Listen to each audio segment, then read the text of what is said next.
बाद एक बार फिर से आप सभी का स्वागत है योग और स्वास्थ्य पर आधारित हमारे बेहद खास कार्यक्रम स्वस्थ विचार में। मैं हूं आपके साथ आपका साथी विकास। दर्शकों, ये कार्यक्रम एक ऐसा कार्यक्रम है जो आपको हर प्रकार से रोगों से बचाए रखने के लिए जो भी प्रयास आप संभवतः कर सकते हैं, उन प्रयासों को आप तक पहुंचाते हैं। ये कार्यक्रम एक ऐसा कार्यक्रम है जो प्रकृति ने हमें वरदान स्वरूप औषधियां दी हैं, जो हमारे आसपास ही मौजूद होती हैं, लेकिन उनका सही उपयोग हम नहीं कर पाते हैं, जिसकी वजह से विकार उत्पन्न होते हैं। उन विकारों को दूर करने के लिए आपको जो प्रयास करने हैं, उन प्रयासों को आप तक पहुंचाते हैं। सही जानकारी, सटीक जानकारी होना हम सभी का कर्तव्य भी है। तो इसीलिए इस कार्यक्रम के साथ आप अवश्य जुड़ें, और जब भी आप इस कार्यक्रम को देखने बैठते हैं तो कॉपी और पेन भी साथ में जरूर लेकर बैठा करें। नुस्खे उपचारों को लिख जरूर लिया करें, ताकि भविष्य में कभी भी आवश्यकता हो तो नुस्खे उपचारों के जरिए आप अपना उपचार स्वयं कर सकें। तो चलिए आगे बढ़ते हैं और शुरू करते हैं आज के मुख्य विषय पर चर्चा। गुरु जी, आज के इस अंक में हम चेहरे के विषय में बात करेंगे।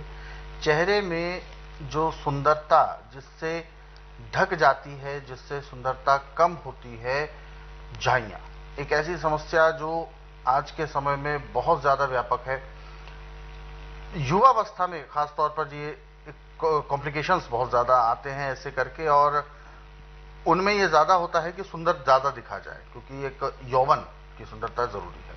परंतु जब झाइयां सामने आती हैं तो वो सारा यौवन का जो एक श्रृंगार है वो सब फीका हो जाता है। क्यों होती हैं झाइयां? क्या है झाइयां? कैसे पहचाने कि इसकी शुरुआत कैसे हो रही है? देखिए, जब हमारा खान पान ठीक नहीं होता, खून के अंदर इन्फेक्शन हो जाता है, और जो हमारे शरीर के अंदर चिकनाहट होती है वो कम हो जाती है। जैसे बारिश न होने के बाद जमीन फटती है खुश्की से, ऐसे आंखों के घेरे से, गालों से, मस्तक से चमड़ी फट जाती है। उसको हम झाइयां बोलते हैं। आप आर्टिफिशियल क्रीम में जितनी मर्जी लगाएं, थोड़ी देर के लिए उस पर आपको थोड़ी राहत मिलती है, परंतु वो उसके बाद ज़्यादा रोग फैलता है। अब इसके लिए पूरे संसार के अंदर कहें कि एलोपैथी में, आयुर्वेद में, यूनानी में कोई दवाई बनी है, तो नहीं बनी है। मैं तो साफ इनकार करता हूँ। आपके घर में वो दवाई है, परंतु आप उसको अपनाना नहीं चाहते। अब जिसका चेहरा बिल्कुल बेकार हो चुका है, हर रोज गाय का दूध है तो उसकी मलाई 10 ग्राम ले लें, उसमें 1 चम्मच शहद मिला दें, और उसके अंदर 5 ग्राम अदरक पीस के चटनी बना के मक्खन जैसा पीस के मिला दें। अब रात को सोती दफा आंखें बंद करके जहाँ जहाँ झाइयां क्या पूरे मुंह पे आप लेप कर लो, जैसे क्रीम लगाते, और अपने सो जाओ आराम से। सुबह उठ के गुनगुने पानी से उसको धो, परंतु पानी लेके आस्ता आस्ता मसलते जाना। उसके साथ जो चमड़ी आपकी सूख चुकी है, वो चमड़ी आपकी उतना शुरू हो जाएगी। जब पोटासियम की कमी शरीर के अंदर होती है तो झाइयां पड़ती हैं। अब खाने के लिए इसमें खीरा, ककड़ी जिसको बोलते हैं, नरम छिलके वाली, छिलके के साथ चिबा चिबा के अच्छी तरह खाएं। वो अंदर से खून को भी साफ करेगी, अंदर से पोटासियम भी बढ़ाएगी। पोटासियम जब आपके शरीर में पूरा है, आपको झाई पड़ने का सवाल ही पैदा नहीं होता। और पोटासियम की कमी से पांव में ब्याइयां फटती हैं। पोटासियम की कमी से ही आपके हाथ पांव फटते हैं, पूरे शरीर में। जो दाद है, चंबल है, एक्जिमा है, सोराइसिस है, ये भी पोटासियम की कमी से है। अब इसमें एक तो आपका लेप का हो गया, दूसरा पीने का, वो सबसे बेस्ट है। परंतु ककड़ी आपको मिल नहीं रही खाने को, और पोटासियम आपने पूरा करना है, वो आप बाहर से कर रहे हैं, अंदर से नहीं हो रहा है। तो अंदर के पोटासियम के लिए आप लहसुन को और अदरक को पीस करके गाय का दूध 1 गिलास अथवा 1 गिलास पानी मिला के मिट्टी के बर्तन में इतना उबालें कि पानी सूख के दूध का भी 1 हिस्सा सूख जाए, फिर उसको नीचे उतार लें। नीचे उतार के जब उसका टेम्परेचर इतना रह जाए कि आपकी उंगली बर्दाश्त कर सकती है, ज़्यादा गर्म नहीं है, तो उसमें 4 चम्मच शहद मिला लें। अब उसको आप पीना शुरू करें। 1 गिलास पीने में आधा घंटा लगाएं। जो लहसुन और अदरक आपने पीस के उसमें उबाला था, वो भी आपको बहुत अच्छा लगेगा, उससे कोई घबराहट नहीं होगी, और अंदर से आपका खून साफ होगा, पोटासियम बढ़ेगा, आपका रोग खत्म हो गया, रोग का नाम ही रहा। तो क्या इसमें खान पान की चीजें भी शामिल होती? खान पान में जो आपका ये नमक का आयोडीन वाला, ये बिल्कुल नहीं खाना, नहीं तो आपका रोग नहीं कटेगा।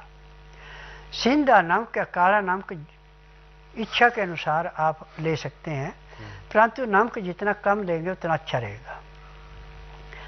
पानी कभी भी ठंडा नहीं पीना, 15 से 18 डिग्री गर्म पानी पीना, उसमें लहसुन प्याज अदरक का रस मिला के पीना है। यदि आप लहसुन प्याज अदरक का रस का प्रयोग कर रहे हैं, कच्चा प्याज, कच्चा अदरक, कच्चा लहसुन खा रहे हैं, तो मैं तो दावे से कहता हूँ कि जब तक आपके शरीर के अंदर सांस है, आपको कभी किसी डॉक्टर हकीम की जरूरत पड़ेगी नहीं, ना कोई रोग होगा। आज जितने भी रोग हैं हमारे गलत खान पान से हैं। छना हुआ आटा, धुली हुई दालें, छिली हुई सब्जियाँ, ठंडा पानी, एसी, कूलर, पंखा, ये आपको ज़्यादा बीमारियाँ दे रहा है। आर्टिफिशियल बर्गर है, पिज्ज़ा है, मोमो है, तली हुई चीज़ें हैं, मैदे की चीज़ें हैं, आइसक्रीम है, ये ज़्यादा नुकसान दे रही है। आप इन चीज़ों से दूर हो जाएं, नेचुरल चीज़ें खाना शुरू करें, आपको ज़िंदगी में कोई रोग होगा ही नहीं। बिल्कुल गुरु जी, जैसा कि अभी आपने बताया कि ये बिल्कुल ठीक है, केमिकल युक्त प्रोडक्ट्स को हमें बिल्कुल दूर रहना चाहिए, हमें उनसे, और जैसा आपने बताया कि चेहरे के लिए कॉस्मेटिक का प्रयोग नहीं करना चाहिए, लेकिन आजकल के इस दौर में विकल्प ही नहीं है, क्योंकि चेहरे पर हम क्या लगाएं? देखिए, विकल्प तो बहुत है। अच्छा, एक नहीं है। अब मैं कई किस्म के बताता हूँ, एक दिन में बताने लगूँ तो सुबह से शाम हो जाएगी, मैं विकल्प पूरे नहीं कर सकता। अच्छा, इतने सारे विकल्प? इतने हैं, परंतु इस चीज का लाभ वही उठा सकता है जो जीभ का ज्यादा टेस्ट नहीं देखता। यानी नियम भी जरूरी है। हाँ, यदि आप चीनी भी खाएंगे और आयोडीन नमक भी खाएंगे, धुली दालें भी खाएंगे, छना हुआ आटा भी खाएंगे, पानी भी ठंडा पिएंगे, तो आपको कुछ नहीं मिलेगा। अच्छा, यानी बिल्कुल सादा जीवन हमें अपने आप को रखना होगा, तभी ये चीजें संभव हो पाएंगी। हाँ, तो बिल्कुल दर्शकों, ये बात सही है कि हमें अपने शरीर पर तो ध्यान देना ही है, साथ ही साथ यदि हम चेहरे को भी अच्छा रखना चाहते हैं तो हमें खान पान को भी बहुत कंट्रोल करना है, नियंत्रित तरीके से हमें दिनचर्या का निर्वहन करना है।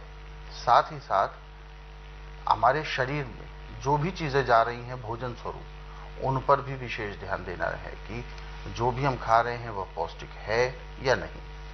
कुछ भी हम फास्ट फूड तो नहीं खा रहे हैं जो पचने में ज्यादा समय लेता है, जिससे उस समय तो पेट भर जाता है और समय भी कम लगता है, परंतु वह अगर ठीक से पचेगा नहीं तो बहुत सारे विकार आपके शरीर में उत्पन्न होना स्वाभाविक है। तो इन उपचारों को आपको नोट भी करना है, इन सावधानियों को भी अपने जीवन में अपनाना है और रोगों को अपने शरीर से दूर रखना है।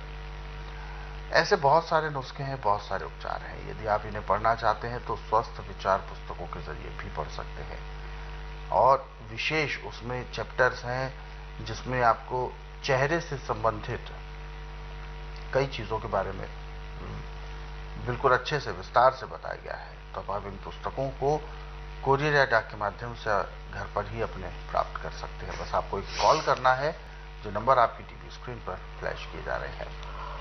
और दर्शकों, यदि आप भी इस कार्यक्रम से जुड़ना चाहते हैं, किसी भी तरह का कोई सवाल आपके जहन में है आपके शारीरिक कष्टों को लेकर, तो आप हमें कॉल करें या व्हाट्सएप के जरिए मैसेज भेज सकते हैं। तो चलिए आगे बढ़ते हैं और जो दर्शक हमारे साथ जुड़े हुए हैं लाइन पर, आइए उनको शामिल करते हैं कार्यक्रम में। हेलो जी गुरुजी, नमस्ते। नमस्कार, क्या शुभ नाम है आपका? कहाँ से बात कर रहे हैं आप? एमपी रामनगर। एमपी से। सवाल बताइए। जी गुरुजी सुन रहे हैं आपको, बताइए। गुरुजी, हाथों में सूजन रहती है, पेट में हाथों में, आपने बताया कि छाछ में जीरा और काली मिर्ची से नमक डाल के पीने का है। आपकी आवाज स्पष्ट नहीं है, बिल्कुल भी समझ नहीं आ रहा है कि आप क्या बोल रहे हैं। हाँ, जैसे आपने बताया गुरुजी, हाथों में सूजन आ गया, हाथों में। अच्छा, आंतों में प्रॉब्लम है आपके? हाँ, तो आपने बताया जैसे कि छाछ में जीरा और काली मिर्ची और नमक डाल के उसे पीने का है। आंतों के इन्फेक्शन को लेकर आप ऐसा करिए, बुधवार छोड़कर गुरुवार से लेके मंगलवार के बीच में मेरे आश्रम में आइए। जिस दिन आना उस दिन रात्रि 10 बजे तक खा पी के दातन कूड़ा करके बड़ी इलायची मुंह में रख के चूसते रहना। सुबह जब तक मैं नाड़ी परीक्षण नहीं करूं, एक बूंद भी पानी नहीं पीना, ना कुछ खाना। 9 से 10 के अंदर अपना नामकरण कराना। 10 से 12 में नाड़ी परीक्षण करूंगा। नाड़ी परीक्षण में पैर के तलुए से सिर के बाल तक की MRI, CT scan, X ray, ultrasound, ECG, sonography सब कुछ 5 सेकंड में हो जाए। फिर उसके बाद दवाइयाँ खाने की हैं, दवाइयाँ पीने की हैं, मालिश करने के तेल हैं, आँख में, नाक में, कान में डालने की दवाइयाँ, दांत मंजन है। जब ये दवाई आप लेंगे, परहेज करेंगे, तो जिस दिन आप आएंगे उस दिन आपको कम से कम 10 से 15% आराम परमानेंट मिल जाएगा। 15 दिन की जो दवाई दी जाएगी उसका वजन 15 किलो से लेकर 20 किलो के बीच का होगा। आप खाना खाएं ना खाएं, दवाई खानी पड़ेगी। आप दिन में 2-3, 4 बार भी आपका पेट साफ होगा। जितना पेट आपका अच्छा साफ होगा उतना आपका रोग जल्दी कटेगा। जिस दिन आएंगे उस दिन से 15 दिन की दवाई खाने तक आपको 50 से 60% आराम मिल जाएगा। महीने 1.5 महीने में रोग समाप्त होगा, दवाइयाँ बंद हो जाएंगी। मेरे आश्रम की दवाई सारी उम्र नहीं खानी पड़ती, केवल उतने दिन खानी जितने दिन रोग है। क्योंकि मैं जड़ी बूटियों से दवाइयाँ बनाता हूँ, मुझे 10,000 जड़ी बूटियों की पहचान है जिनसे दवाइयाँ बनाता हूँ। ये दवाइयाँ रजिस्टर्ड है, पेटेंट है, इनका साइड इफेक्ट कोई नहीं है। मेरी अपनी फार्मेसी, दवाइयाँ उसी में बनती हैं और दवाई उसी रोगी को दी जाती है जिसका नाड़ी परीक्षण होता है। बिना नाड़ी परीक्षण का मैं किसी को दवाई नहीं देता। बिल्कुल, आपकी जो समस्या है ये बिल्कुल ठीक होगी और